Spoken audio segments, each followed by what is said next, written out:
Aplicația de dating Tinder anunță dezvoltarea unui modul video pe care dorește să-l lanseze în următoarele 3 luni. Astfel, utilizatorii se vor putea bucura în curând de o funcție specială de video dating. Pentru a evita hărțuirile sau abuzul, compania a implementat și un sistem ce detectează automat imaginile sau clipurile video nepotrivite.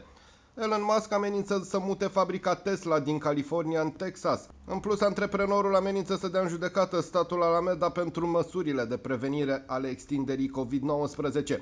Tesla urmează să-și reia activitatea în perioada imediat următoare, urmând a fi chemați la serviciu 30% dintre angajați. În fabrica din California, Tesla asambla modelele Tesla 3, Model S, Model X și Model Y.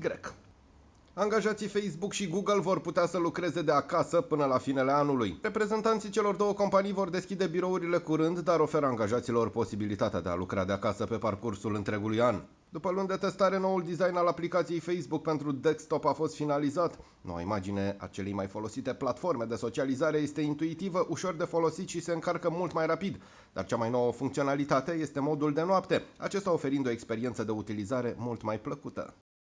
Altă lansare interesantă este și cea a serviciului Dubbed Musical Messages. Utilizatorilor să plătească pe unul dintre muzicienii înscriși pe anchormusicians.com pentru a înregistra un mesaj live personalizat pentru o anumită persoană. Astfel pot face celor dragi un cadou neașteptat. De la lansare și până în prezent, prin intermediul platformei, au fost plasate și comandate sute de mesaje muzicale.